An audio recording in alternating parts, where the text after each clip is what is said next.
Hey, this is RJ, and this is the first episode of RJ Talks Prem. This is going to be a once weekly podcast where I talk about all things Premier League, ranging from scores to major controversies to new signings, and hopefully lots more. I'm going to be doing weekly predictions as well and tracking how well I do on those throughout the season. And then I'm going to be wrapping up each episode with a parlay of the week, where I'll assemble a parlay for the upcoming week and put my knowledge to the test. I don't know exactly what'll come of this podcast, but I hope to just be able to talk my mind and have some fun along the way. I guess I should preface by saying I'm a very big Manchester United fan, so I'll probably spend a bit longer talking about United than any other team when I'm going through the scores and the future week. But I'll do my best to put aside any bias, at least towards the other teams. Um, but when I'm talking about United, some of that bias might seep through. So just be prepared for that. And anyways, let's just get into the first episode of RJ Talks Prem.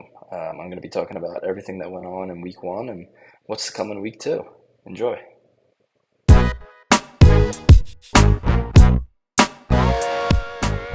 So, moving into the scores now.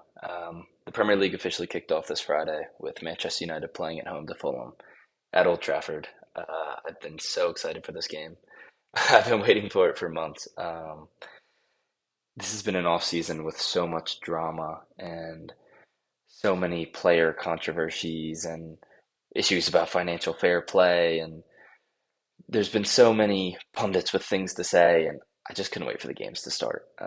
The rumors in the off season are great, but nothing beats the actual games. So let's get into this first one. Manchester United home to Fulham.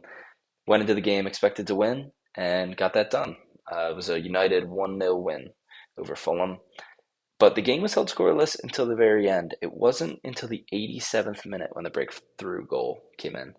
And it was Joshua Zirkzee, the substitute, scoring his debut goal for United. Brand new signing.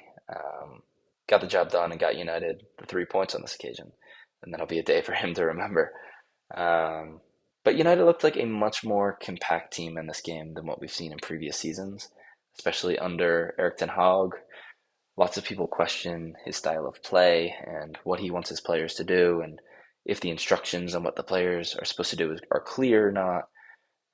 I think this game just proved that he is a great coach. I think it proved that he has something that he wants to implement.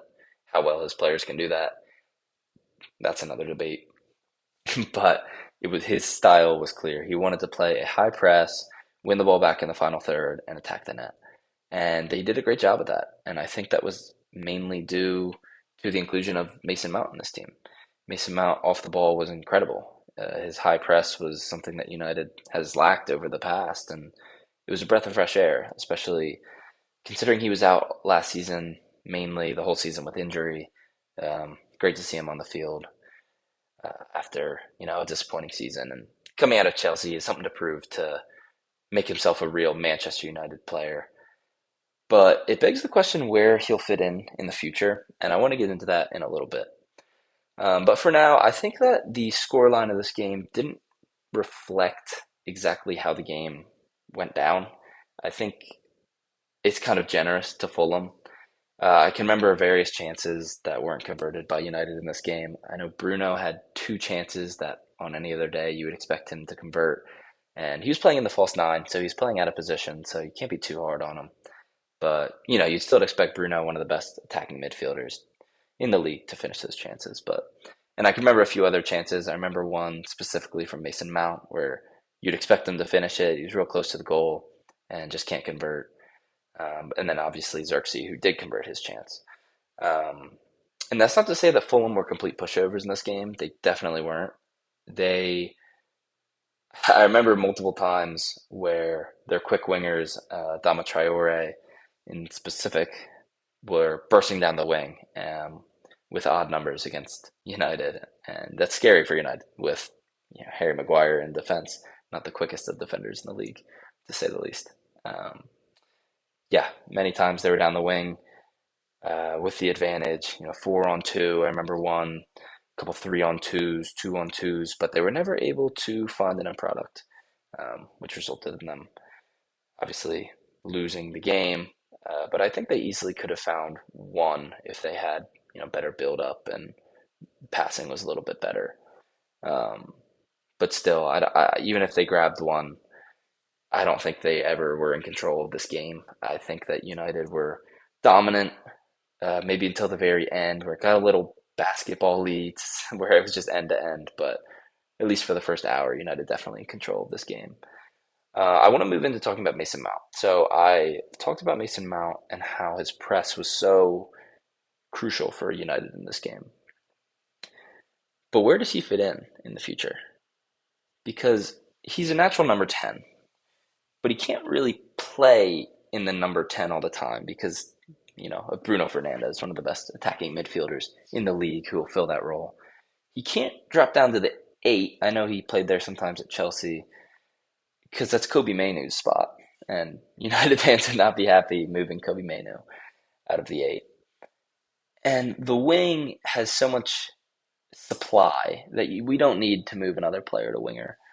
We have, Rashford and Ahmad, Garnacho, Sancho, Anthony, and, more on top of that, that you don't want to move him there. You'd almost be wasting him there.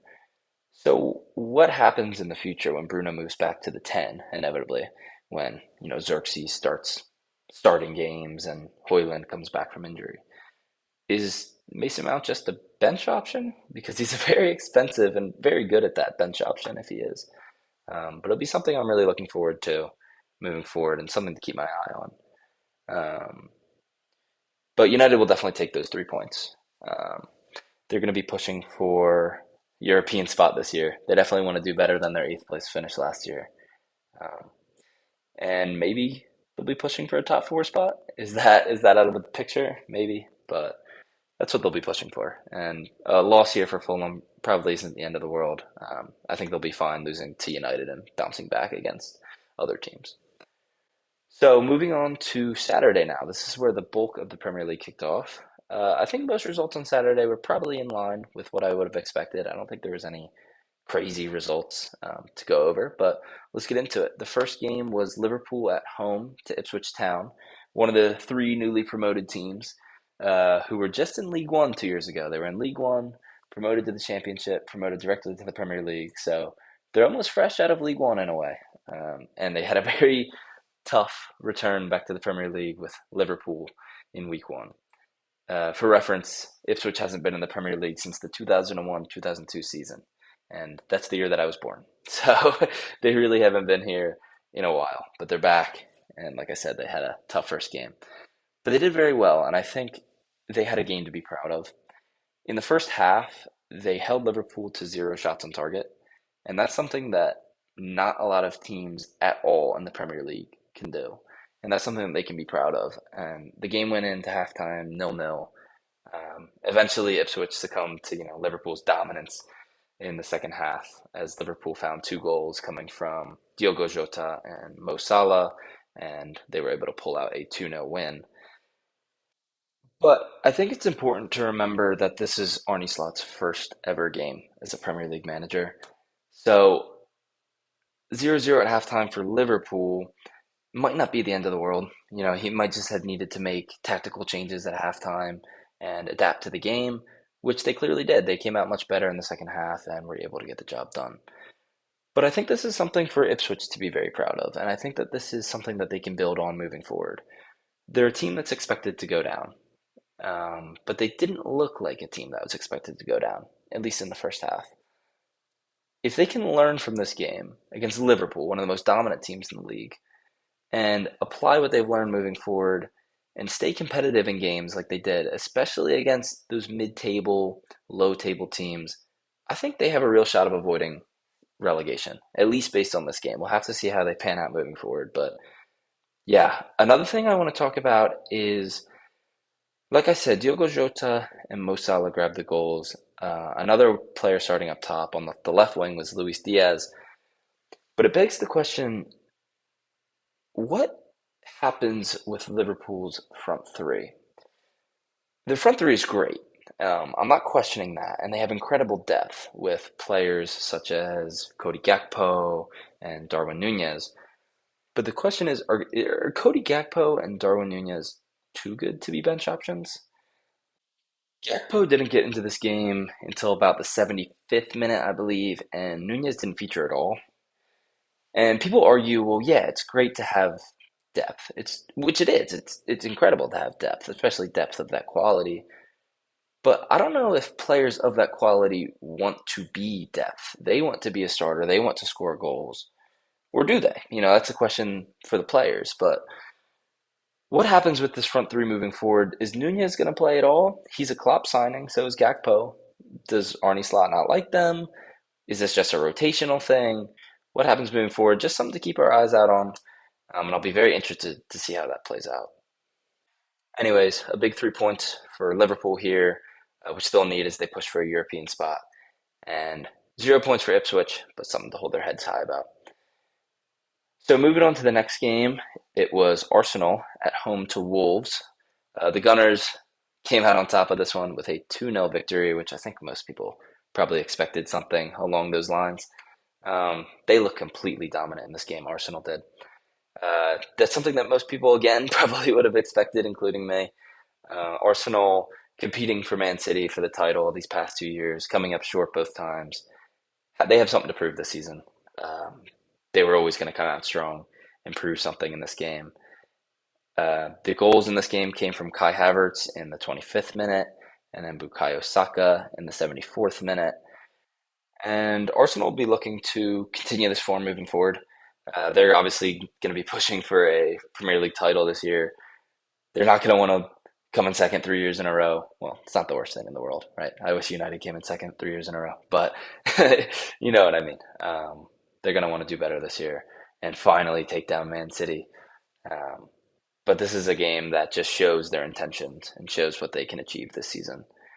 For Wolves, I mean, it's a tough matchup. You're playing against Arsenal. I don't think there's too much to take away from a Wolves perspective. But from an Arsenal perspective, very promising for them. And they'll want to keep this momentum going into future weeks.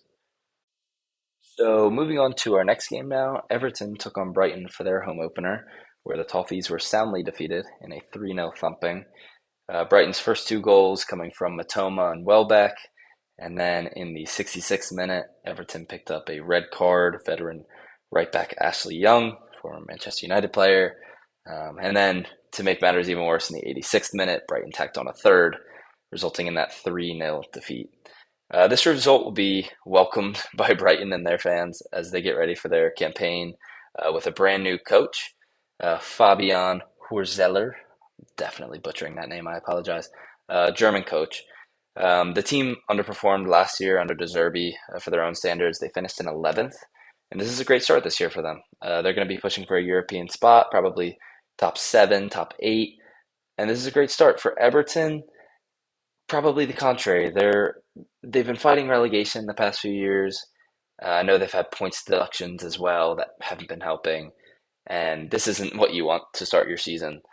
But of course, it's the first week of the league, so there's plenty of time to bounce back, and they'll be looking to avoid relegation this year and possibly finish mid-table. The next game I want to talk about is Newcastle playing at home to Southampton in a game that drug on to an eventual 1-0 win in favor of Newcastle. This game was hindered by just a ridiculous red card against Fabian Schär in the 28th minute. And if you didn't see the game, Schär comes together with Southampton's Diaz. Diaz pushes Schär to the ground. The two are kind of talking to each other, bickering. The two kind of mutually lean their heads in and just touch foreheads. That's seriously all that happened. And Diaz just hits the ground. Schär is standing there. He looks at him. He's like, man, are you kidding me? This is ridiculous. And Schär is sent off with a red card, which is the completely wrong call. It's not even a yellow card. Maybe it's a yellow card, but if it's a yellow card, it's a yellow card for both of them. And Diaz did actually get a yellow card, but they did the same thing to each other. VAR takes a look at it, somehow confirms the referee's decision. It doesn't make any sense. It ruins the game. It just makes, from the 28th minute on, a boring game. This is a game I was really looking forward to with Newcastle, probably underperforming, missing out on Europe last year, and I wanted to see how they would kick off their season, and the game just got ruined by a referee's decision. And It happens sometimes, but it wasn't the referee's decision for me. It was VAR confirming the decision.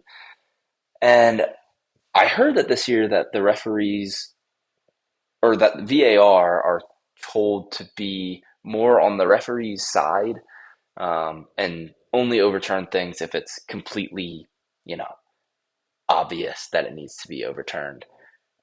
I think that this is the total wrong approach to VAR. I think VAR should be a systematic and objective system. I think that they should look at situations and make a call. I think that's what they're there for. The referee sees it for a split second, possibly in his peripheral, right? Two people arguing, or maybe he's all the way across the field, or even if he's right there, he's only looking at it for a second, and now you have VAR who can get the full context of what happened before, what happened during. You can look at the exact context of how they butted heads, and you can make the right call. And I think that's what VAR should be used for. But I guess the Premier League doesn't see it fit that way, and I guess that's what they think is best for the league. But I don't think that's best for the fans, and I don't think that's best for anyone's viewing experience. But you know, that's how it turned out. Anyways, Joelinton went on to snag a goal for Newcastle just before halftime in what would be Newcastle's only shot on target in this game. And then Newcastle weathered the storm while they were down 10 men for the rest of the game and saw the result out, picking up a 1-0 win. This is probably the result most people would have expected in the end. Newcastle picking up 3 points, but it just turned out to be a pretty boring match due to the referees, in my opinion, poor decision, and VAR confirming that poor decision. But Newcastle will be happy to pick up 3 points here, even though their game was undermined by the referee. So transitioning now to probably one of the less anticipated games of the week, it was Nottingham Forest taking on Bournemouth at home in a game that resulted in a 1-1 draw. Goals in this game came from Chris Wood for Forest in the 23rd minute, and then the game was eventually equalized by Bournemouth's Semenyo in the 86th minute. When we're looking at the stats for this game, it was clear that it was a pretty neck and neck game. It probably deserved to be in a draw in the end, with both teams, having similar possession, shots on target, expected goals, about everything you can compare. They were pretty similar, and I think it's a good point probably for both teams. Um, Both these teams are kind of in a weird gray area in the sense that I don't think either of them are going to make a legitimate push for any European spot this year, which kind of just leaves them as a mid-table team. And when you're a mid-table team, I guess your main objective is avoiding relegation. So while I think that both the teams are too good to fall into a relegation race, maybe Forest could fall into one if things really go south. Um, but I would say moving forward, both the teams probably have ambitions to finish mid-table. Um, Based off today's game, you might expect that no matter where these teams end up, mid-table, just out of the relegation zone, that they might end up there together. Just taking one game as a sample here. And then the last game on Saturday was one that I was actually really looking forward to, which was West Ham taking on Aston Villa at home. So on one hand, West Ham really strengthened their roster this offseason, picking up big name players such as Kilman, Somerville, Fulkrug, Toribo, and Wan-Bissaka. And then on the other hand, Villa looked amazing last year. They finished fourth.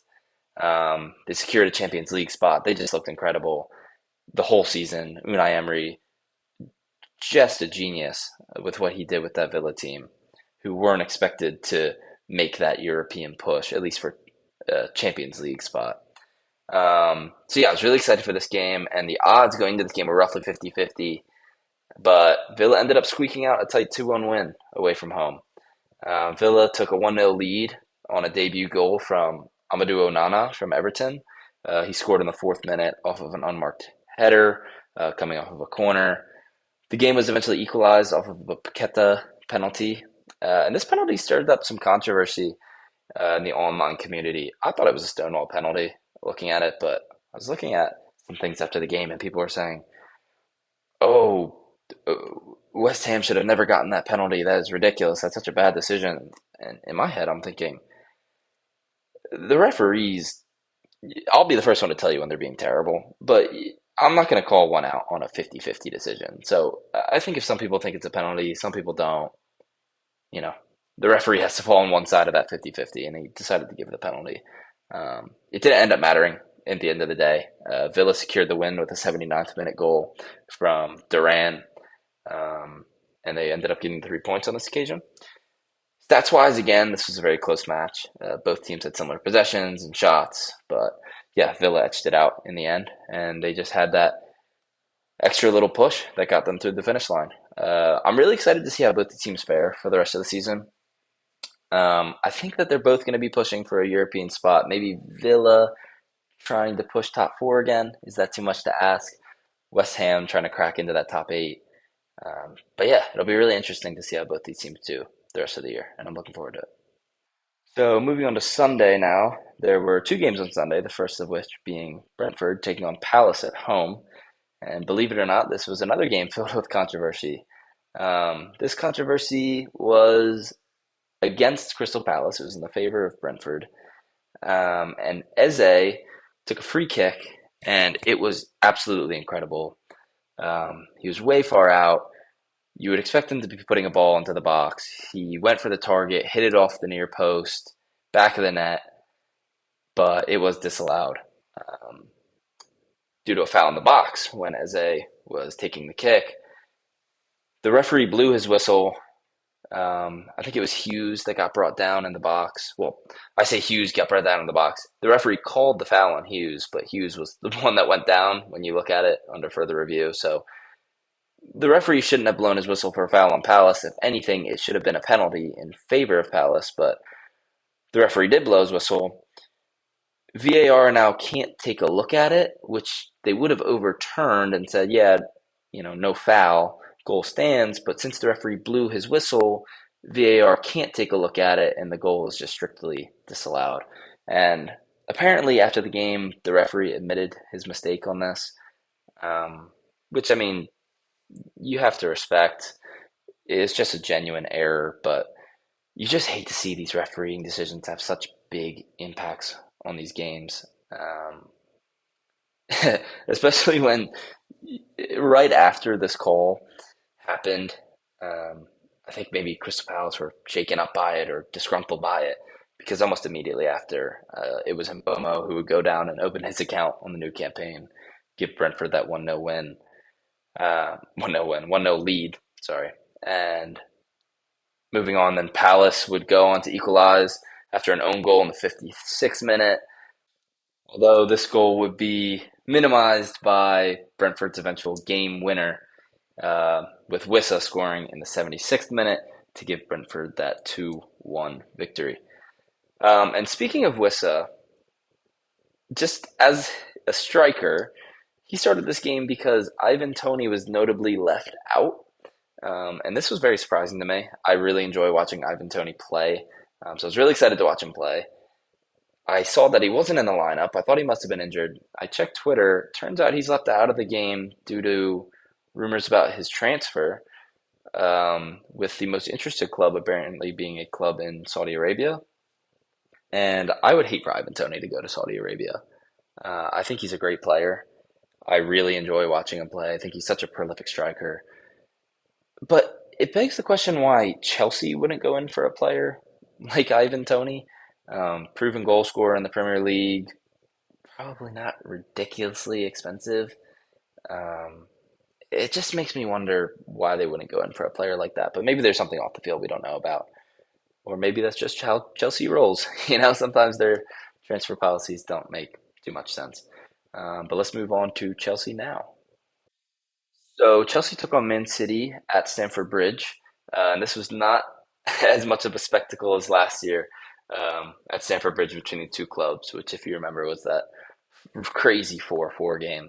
But it was still a great game to watch. So Pep's side ended up taking down Enzo Maresca's Chelsea in his first game as the Chelsea manager in a seemingly comfortable 2-0 win, away from home for Man City. It was Erling Haaland, of course, who opened the scoring for City in the 18th minute after comfortably shielding off Marc Cucurella, and putting it in the back of the net.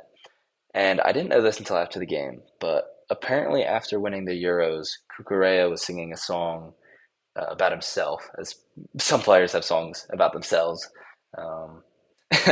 And one of the lyrics in the song was something along the lines of, it's Cucurella and Holland will be trembling when he sees me, or something like that. Um, and just the way that that panned out was really funny. Cucurella was trying to get the ball and is just bouncing off of Holland. He's just way too big. I don't think that the lyric in the song was supposed to be personal or anything like that. Um, but it's just funny to see how it panned out. And maybe that sums up Chelsea recently. Lots of talk, lots of buzz, but not a whole lot of end product. Anyways, it was in the 84th minute then where the former Chelsea man Mateo Kovacic would eventually seal the game, as he won the ball back in the final third, dribbled just outside the box, and took a shot from outside the box and put it in the back of the net. Maybe Chelsea's goalkeeper, Sanchez, should have done better with it, but still a great effort against his former side. And he showed respect after. He didn't celebrate his goal, which is always great to see. And City will be happy grabbing 3 points here. I think for both sides, that's not the first game of the season that you want. But coming out with a seemingly comfortable 2-0 win will be ideal for Man City. For Chelsea, you can't take too much away from this game. They have a new coach. They have new players. Obviously, lots and lots of new players. But I don't think this is the game where you judge them on that, and how they're going to do this season. It's Man City. You put any team against Man City, and they're not going to look like themselves. They're not going to be able to implement the tactics they want to implement, and they're probably not going to win the game. So I'll be excited to see how Chelsea does in the future, with all this new going on at the club. And I'd be excited to see if they can maybe find some stability moving forward, and see where they can end up. They'll probably be pushing for a European spot. Definitely not top four, probably. Similar boat as Manchester United in that sense. I think they'd be happy with top seven finish this year and set a foundation to build on for the future. And the final game of the week was on Monday, and it was Tottenham at home to the newly promoted Leicester City, where the game ended in a 1-1 draw in a game that Tottenham would have hoped and probably should have gotten 3 points to start their season. I didn't get to watch the majority of this game. I'm in the US, so this game was at 3 p.m. on a Monday.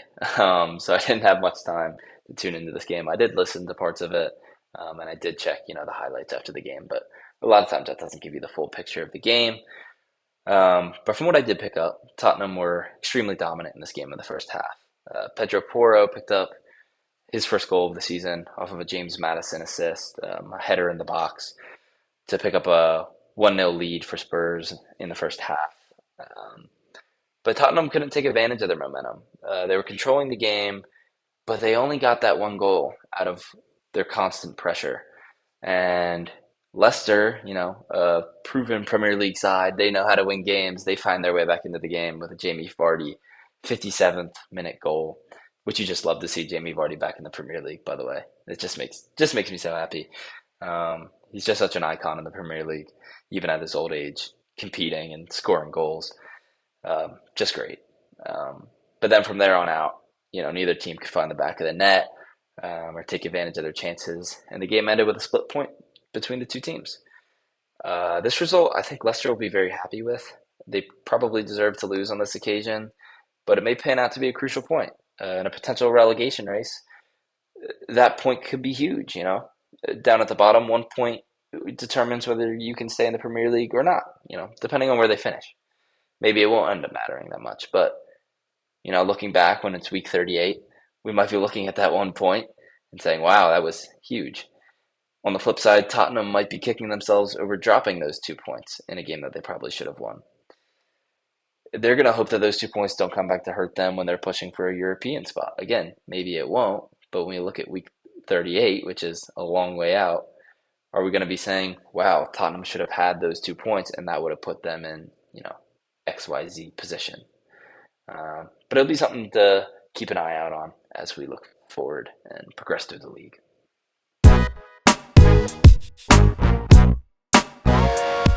So moving on to the next segment of the podcast, I want to do some week 2 predictions. I want to look at what happened in week 1, see how things played out, and try to predict what's going to happen in this upcoming week. So I'm going to walk through each game, say what I think is going to happen and maybe give some rationale behind it. So the first game of the week is going to be Brighton at home to Manchester United. This is going to be a really close game. Brighton obviously looking incredible in their 3-0 win. United looking somewhere between skeptical and promising, and I know that's a very wide range, and I think that's intentional. I don't exactly know what to expect from Manchester United, but they obviously have the roster to achieve great things. It's just whether they can fulfill that potential. So I think it's going to be a very interesting game. I think it's going to be a very tight game, but I guess I'll let the bias in me sway me towards a Manchester United victory. So I guess that's what I'll go with. Next up, we have Man City at home to Ipswich. I don't think I need to say anything about this game. It's going to be a Man City home victory. We have Tottenham at home to Everton. This game is going to be a big game for Tottenham to bounce back. I don't think they're going to want to drop points at home, um, and I don't think they will. They go into this game with a 71% chance to win, and I think it should be even higher than that, to be honest. Everton looked abysmal in their first game, and I know Tottenham didn't look great either, and they didn't get the job done, but they created chances, and they have the players, and they have the coach. I think they'll get the job done. So I'll take Tottenham home win in this game. Next up, we have Crystal Palace at home to West Ham. Palace are actually favorites in this one, which I'm slightly surprised by. I thought West Ham really boosted their roster over the offseason, and I can't say the same for Palace. I know that they notably lost Olise to Bayern Munich, which we'll see how that impacts them throughout the season. But I'm going to go with a West Ham away victory in this one, despite the fact that they're not favorites. I think that they'll pull through, and I think that maybe they're being slightly underestimated in this game. Next up, we have Fulham at home to Leicester.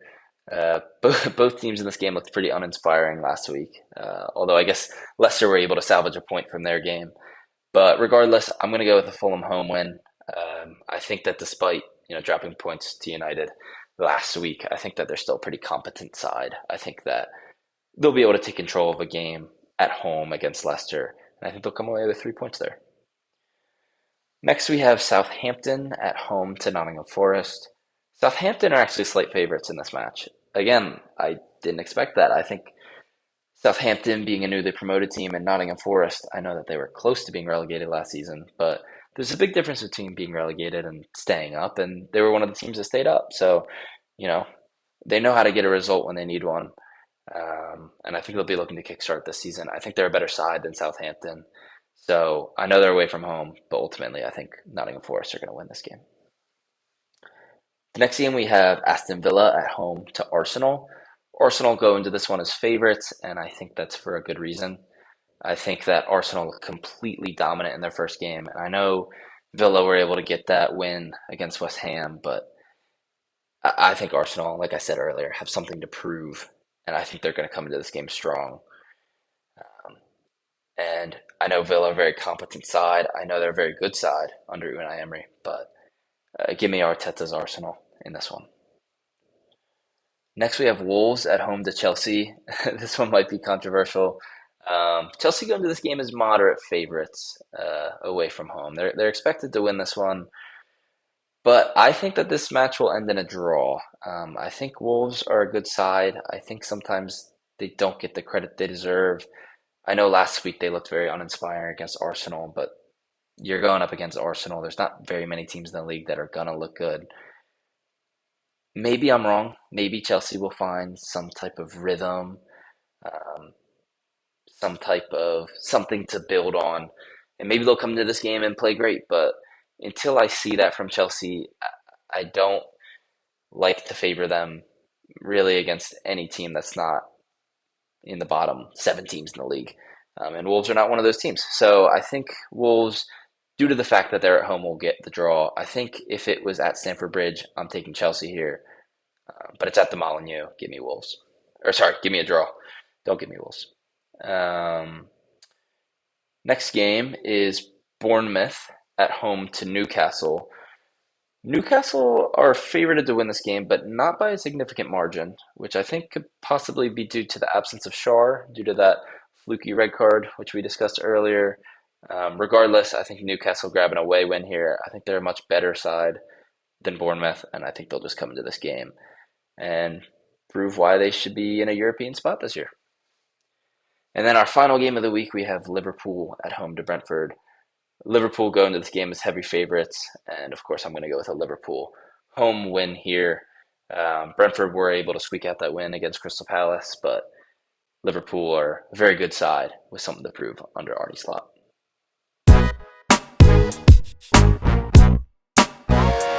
Now, moving into the final section of the podcast, I'm going to be making a parlay of the week. So, for my parlays of the week, I'm going to be making a 3 or 4 leg parlay that I think might have a chance of hitting based on what I think is going to happen with these games. Please don't follow my lead on these. I'm really bad at betting. I want to say that now. I don't expect to hit many of them, and these are simply just my opinions.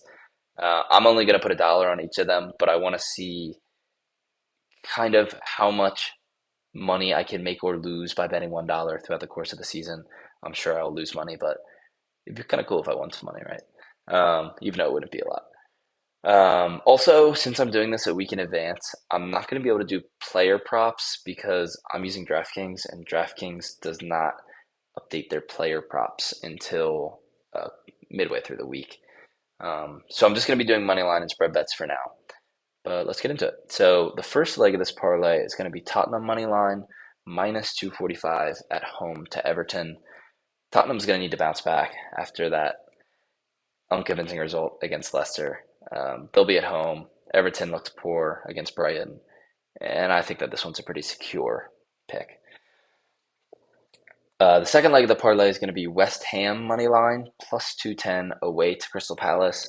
Like I mentioned earlier, West Ham's a much improved side, new signings, new coach, and I'm hoping that they'll look a little better this week as they begin to integrate those new signings into the lineup and they get used to their coach's tactics. And I think it'll be a very close game, to be honest. But I think getting plus 210 odds here on West Ham is a steal, and I can't turn that down. And then the final leg of the parlay is going to be Newcastle away to Bournemouth, with Newcastle being plus 120 in this match.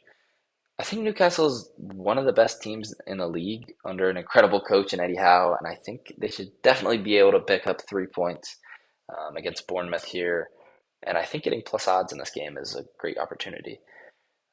So overall, with those 3 legs, Tottenham, West Ham, Newcastle, the parlay comes out to being plus 860, meaning a $1 bet in this instance, which I'm going to make, would win $8.60 profit if it were to hit, if all 3 of those legs happened. Additionally, you could do a draw no bet option on DraftKings. Sometimes it isn't fun losing a bet because a game ties. So DraftKings has this option where you can do draw no bet, and if the game ties, it gets taken out of the parlay, so your odds will go down, but you don't lose your money. And if you did this, the parlay would come out to a maximum of plus 327, meaning $1 would win $3.27, which could possibly go down if some of those games were to tie. And this concludes the first episode of RJ Talks Prem. I had a great time making this episode. It was really, really fun. It was a great break from work. I don't know how it turned out. I'm going to have to look at it as a finished product and review it and learn how to edit and everything. So I'm sure the production quality is not great. I'm sure there's an echo in my voice. I'm sure I'm sure there's going to be lots of cuts, but look, I had a great time making it. I really love talking about the Premier League. I really love that it's back in action, and I'm looking forward to making my episode next week. It's something I'm really going to be looking forward to. I'm looking forward to watching those games. I'm going to be taking notes during them, and I can't wait to do this next week. So if you enjoyed, hey, maybe tune in and listen next week. I appreciate it. This is RJ Talks Prem. Bye.